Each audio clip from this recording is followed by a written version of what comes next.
Meu querido irmão, minha querida irmã em Cristo, eu quero compartilhar com você uma mensagem bíblica nesse momento que fala sobre os filhos. Os filhos são comparados a quê? Você que é pai, você que é mãe, a Bíblia ela fala muito sobre a questão de filhos. Eu sou filho também. Você que me ouve, que me assiste nesse momento, você também é filho. Talvez seus pais estejam vivos ou quem sabe já partiram. E a Bíblia tem muito a nos falar sobre filhos. Os filhos são comparados aqui. Queridos irmãos, é muito interessante. Eu quero ler para vocês estes dois salmos, principalmente o Salmo 127, do versículo 3 a 5, e depois o 128, versículo 3. Preste atenção no que diz a palavra de Deus e nós vamos trazer algumas lições para a nossa vida. Salmo 127, do 3 ao 5. Eu estou lendo na versão Almeida, Revista e Atualizada. Herança do Senhor são os filhos, o fruto do ventre seu galardão. Como flechas na mão do guerreiro, assim os filhos da mocidade. Feliz o homem que enche deles a sua aljava, não será envergonhado quando pleitear com os inimigos à porta. E agora o Salmo 128, versículo 3. Tua esposa no interior de tua casa será como a videira frutífera, teus filhos como rebentos da oliveira à roda da tua mesa. Os filhos são comparados aqui. É muito interessante que esses dois salmos, que tratam sobre a família, caminham de mãos dadas na Bíblia, um ao lado do outro. Neles nós encontramos as figuras do pai, da mãe e dos filhos, mas nós iremos destacar a figura dos filhos. Essa é a nossa intenção, este é o nosso propósito nesta mensagem, neste momento.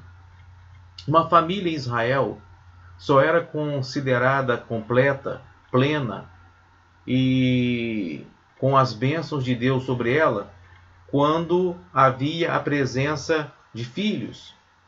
Homem e mulher constituem uma família, mas uma família completa. Para o israelita do Antigo Testamento, da Antiga Aliança, só era compreendido quando havia a presença de pelo menos um filho na casa. E o Salmo 127, o título dele, no título está escrito Cântico de Romagem de Salomão. Salomão escreveu o Salmo 127 e muito provavelmente também o 128, porque os mestres antigos de Israel, eles ensinavam que quando você lia um salmo, ou você lê um salmo, vai ler um salmo, e não tem o autor no título, você precisa verificar o salmo anterior. Então, muito provavelmente, quem escreveu o salmo anterior também escreveu o salmo seguinte. Então, nós acreditamos que Salomão escreveu o Salmo 127, porque tem o seu nome no título, lá na língua original, na língua hebraica, e também o Salmo 128, que é uma sequência do Salmo 127. E ambos falam sobre a questão da família, mas iremos destacar a questão dos filhos. O que esses dois salmos têm a nos ensinar sobre filhos? Eles fazem comparações com os filhos. E vejamos então o que nos diz a palavra do Senhor. Em primeiro lugar, os filhos são comparados a uma herança de terra. O Salmo 127,3 diz: Herança do Senhor são os filhos, o fruto do ventre, seu galardão. O salmista, a princípio, tem em mente aqui a distribuição de porções de terra, de terra que as famílias israelitas receberam em Canaã, a terra prometida, na época de Josué. Ela deveria ser distribuída não em partes iguais, mas das tribos maiores com o maior número de pessoas para as menores com o menor número de pessoas. A gente lê isso lá em Números capítulo 26, em Números capítulo 33, do versículo 50 ao versículo 56. Então, meus amados, Josué ele fez isso. Assim que o povo de Israel entrou na terra prometida, ele dividiu a terra pelas tribos de Israel. E em cada tribo havia também os clãs, os cabeças das famílias daquelas tribos. E elas foram então divididas dentro de cada tribo. Cada família recebeu uma grande porção de terra. Eles receberam a herança. E Deus ele instruiu Moisés, isso ficou registrado lá no Pentateuco, que aquela herança de terra, aquela bênção concedida por Deus, ela não poderia ser negociada, não poderia ser vendida, não poderia ser trocada. Cada família deveria herdar aquela terra, receber aquela bênção e deveria passar para a geração seguinte da própria família. Não poderia ficar havendo essas negociações, não poderia ser vendida. É muito interessante isso. Davi, ao escrever o Salmo 16, ele vai dizer algo interessantíssimo no versículo 6. Caem-me as divisas em lugares amenos. É muito linda a minha herança. Davi também está fazendo uma comparação. Ele está dizendo aqui que Deus preparou para ele uma herança. O próprio Deus dividiu uma porção de terra para ele herdar. Olha que coisa maravilhosa. E essa terra que Deus concedeu para as tribos de Israel, ela deveria ser cultivada, guardada e jamais transferida para pessoas de outras tribos. A gente vê isso lá em Números capítulo 36, versículo 9. Pois Deus queria preservar a identidade de cada tribo. Na verdade, Deus ele era o dono da terra e os israelitas usuários, arrendários. Levítico 25, versículo 23, o Senhor Deus ele vai dizer, olha, toda a terra é minha e vocês são usuários da terra. Agora vamos trazer algumas aplicações. O que isso tem a ver, herança de terra com filhos? Qual é a comparação? O que o salmista está falando? O que Deus está nos ensinando em relação a isso? O que isso tem a ver com o nosso contexto hoje?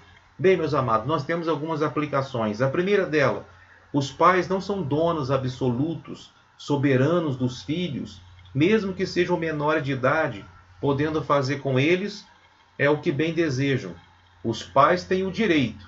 Deus concede esse direito. Nós que somos pais, nós temos direitos. Que direitos? Temos direito de dar um nome ao filho, de cuidar, de educá-los na forma que acham mais adequada. Os pais têm esse direito de educarem os filhos da forma que acham mais conveniente, mais adequada, de corrigi-los, discipliná-los. Mas preciso compreender que os filhos pertencem ao Senhor. São dádivas que Deus concede aos pais por um determinado tempo. Todos os pais podem desfrutar desta herança por aproximadamente 18 anos. Uns mais, outros menos. Os pais jamais devem transferir o cuidado dos filhos a outros, muito menos negociá-los. Então essa é uma aplicação que nós temos. Os filhos são comparados a uma herança de terra, mas não podem ser negociados.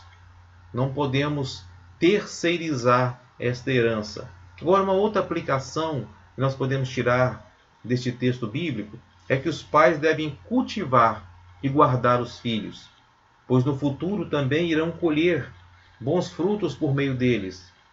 Que alegria, que satisfação, que prazer teve a mãe de Moisés quando o seu filho retornou lá da terra de Midian e foi usado por Deus para libertar o povo de Israel. Joquebede ainda era viva. Que alegria, que gozo, que satisfação deve ter brotado do coração daquela mulher já idosa ao ver o seu filho sendo grandemente usado por Deus. Imagine os pais do profeta Samuel também, vendo ele ser usado por Deus. Os pais de Davi também. Certamente os pais que cuidarem bem dos seus filhos, segundo os preceitos, as normas, as orientações do Senhor, irão se alegrar e desfrutar de grandes bênçãos no futuro. Então, meu amado irmão, minha amada irmã, você que é papai, você que é mamãe, lembre-se, os filhos são comparados a uma herança de terra. Agora, em segundo lugar, os filhos são comparados a flechas. Veja o que diz o Salmo 127, versículos 4 e 5. Como flechas na mão do guerreiro, assim os filhos da mocidade. Feliz o homem que enche deles a sua aljava, não será envergonhado quando pleitear com os inimigos à porta. Então os filhos são comparados a flechas. O arco, juntamente com a flecha, é uma arma muito antiga. Existe desde os primeiros anos da humanidade. Desde que o homem inventou esta arma, ela vem sendo usada para vários motivos. Para caçar, como arma de guerra, em competições esportivas e como objeto de diversão. Ela foi muito usada em guerras do passado, da antiguidade. A gente vê isso muito em filmes. Então, o arco e flecha foram muito usados no passado, principalmente em ocasiões de guerra. Ao longo dos séculos, essa arma foi sendo aperfeiçoada. Durante muito tempo, os arcos eles eram feitos de madeira ou ossos. Hoje existem arcos de fibra de carbono e de outros materiais. Quanto às flechas, elas são formadas de 3 partes que formam uma flecha.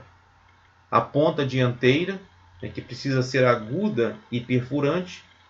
A ponta traseira, nela é colocada ou é feita uma cavidade em forma de U para prendê-la na corda do arco. E também uma outra parte que compõe a flecha é um conjunto de aletas estabilizadoras ou penas na parte traseira. Para quê? Para fornecer a estabilidade para a flecha quando ela é atirada, fornecer para ela um equilíbrio, uma constância, uma invariabilidade quando ela é atirada, quando ela é solta do arco.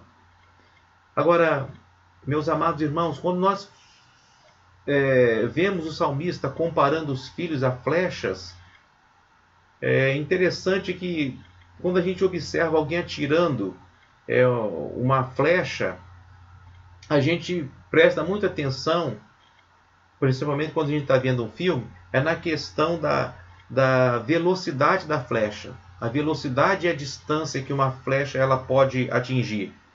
Os historiadores eles dizem que o arco inglês, o long ball, ele que é um arco do tamanho de uma pessoa, ele podia atingir até 400 metros de distância.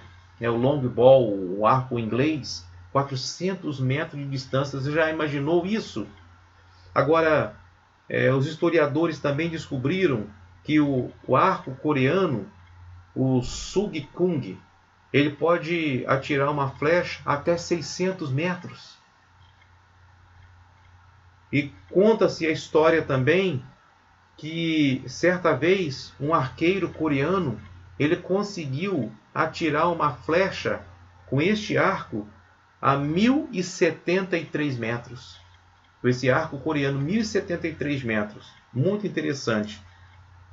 Agora, o que isso tem a ver com os nossos filhos? Por que o salmista ele faz essa comparação a flechas? Bem, meus amados, nós temos também aqui uma comparação, nós temos aqui uma aplicação. As flechas eram feitas de bambu ou boa madeira. Estes pedaços eram cortados em tiras ou hastes de um determinado tamanho. Depois essas partes eram arredondadas, polidas, alinhadas, flexionadas, tratadas com algum tipo de produto químico da época e montadas até o acabamento, com aquelas 3 partes que eu já falei: a ponta da flecha, a cavidade traseira e também os estabilizadores, que são aquelas penas, essas partes que são colocadas na traseira da flecha para que ela tenha estabilidade. Os filhos, assim como as flechas, eles precisam ser bem preparados desde cedo para cumprirem o seu propósito, a sua missão na vida. Todos os detalhes precisam ser pensados. Nenhum pai tem o controle sobre todas as questões dos filhos. Nós não temos esse controle. Mas nós não sabemos como será o futuro do nosso filho. Mas se eles forem bem cuidados, instruídos e corrigidos desde cedo, a palavra de Deus, ela tem promessas a serem cumpridas na vida deles. Principalmente quando a gente lê o livro de Provérbios. Quando nós lemos Provérbios no capítulo 2, Provérbios capítulo 2, versículo 1, até ao capítulo 3, versículo 26, existem várias promessas ali para pais, para filhos. Capítulo 4, do versículo 1 até ao versículo 27, também nós temos ali promessas. Capítulo 6 de Provérbios, versículo 20 até ao versículo 23, e Provérbios capítulo 10, versículo 1. Então, meus amados, as flechas precisam ser muito bem preparadas. Os pais precisam preparar muito bem os seus filhos para o futuro. Agora, uma outra aplicação que nós tiramos aqui, comparando os filhos a flechas, é que os pais, eles são flecheiros. Para que os filhos voem longe, em alta velocidade e atinjam o alvo, o arco precisa ser bom e deve estar bem ajustado. O que representa este arco? A oração dos pais, o bom exemplo, o investimento na vida espiritual, moral e educacional dos filhos. Esse arco também representa um lar sadio e agradável. E, finalmente, meus amados irmãos, em terceiro e último lugar, os filhos são comparados a quê? Os filhos são comparados a rebentos da oliveira. Rebentos da oliveira. O Salmo 128, 3 diz: Tua esposa no interior de tua casa será como a videira frutífera, teus filhos como rebentos da oliveira à roda da tua mesa. Por fim, o salmista compara os filhos a novos brotos da oliveira, que juntamente com a figueira e videira são comparadas, são as árvores mais nobres de Israel, né? Juntamente a oliveira, junto com a videira e junto com a figueira. O salmista não diz que os filhos são como oliveira, mas como brotos, como rebentos da oliveira. O que isso significa? A oliveira é uma árvore tão extraordinária que, ainda que seja cortada no seu tronco 5 vezes, ela renasce, ela gera novos brotos. Isso significa que os filhos são a continuidade da família, são os que levarão adiante o nome e a memória do pai, pois a oliveira aqui é o próprio pai, conforme está no versículo 4. A oliveira é o pai, sendo que a mãe é comparada à videira no versículo 3. Mas isso só vai acontecer se este homem, este pai, temer ao Senhor. Diz os versículos 1 e 4. O homem que teme ao Senhor, ele vai ver os seus filhos como rebentos da oliveira. Se for um homem também dedicado à família, tem que temer ao Senhor e tem que se dedicar à família, diz aqui os versículos 2 e 3. Agora vamos trazer as aplicações para o nosso tempo, para o nosso contexto. Se o rebento da oliveira for bem tratado, isto é, se o pai souber investir na vida dos filhos, ele verá os seus netos. Olha que coisa maravilhosa! Olha que promessa, que extraordinária. Versículos 5 e 6 diz: O Senhor te abençoe desde Sião, para que vejas a prosperidade de Jerusalém durante os dias de tua vida. Vejas os filhos de teus filhos, paz sobre Israel. Paz sobre Israel. Meu querido irmão, minha querida irmã, se o rebento da oliveira for bem tratado, isto é, se o pai souber investir na vida dos filhos, ele verá os seus netos, que é uma grande bênção de Deus. Por ser temente a Deus, José conheceu os seus netos, bisnetos e trinetos. Gênesis capítulo 50, versículos 22 e 23. Jó também teve este privilégio.